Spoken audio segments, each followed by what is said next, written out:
Well, as China cracks down on cryptocurrencies, what happens to those who mine for it? Our Eunice Yoon has that story for us.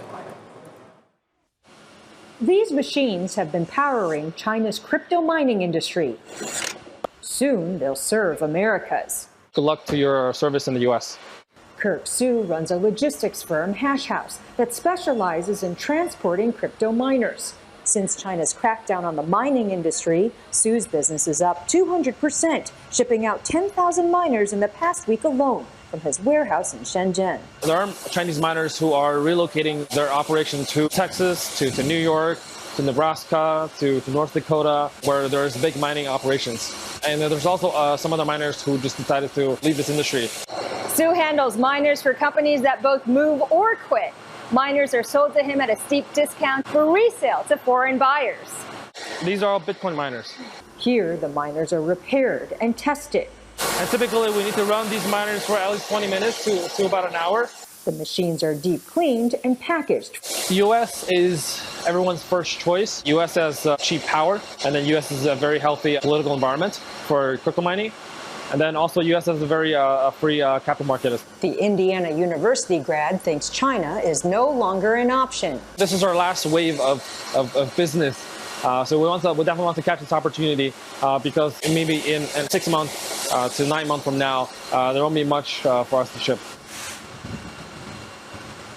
And Su says the crackdown this time around is much more serious than in years past because the shutdown order came from Beijing. And guys, in case you're wondering why it looks like I'm in a wind tunnel, it's because to test these machines, it gets really, really hot. They use a lot of energy, so they have these fans blowing all the time.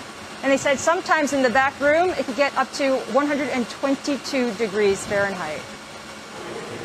Holy smokes, that is hot, Eunice. So I'm just curious, if you have miners looking to relocate out of China to places like the U.S., is it really, in terms of what is relocating, is it the equipment and the machinery, or is it the people that actually use that equipment and machinery, and how easily can they move, given the fact that we still have so much of the world in COVID lockdown or COVID restraints from a travel perspective?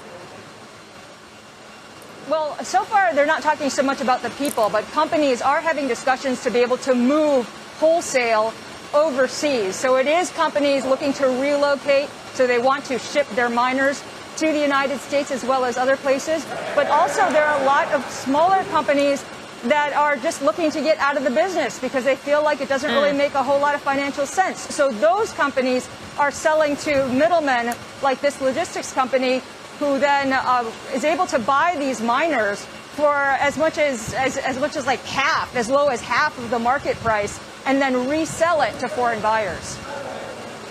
Eunice, it's David. You know, what about China itself in terms of energy use? Obviously so important. Is that part of why this crackdown has been going on in terms of just overall they don't like the way energy is being used?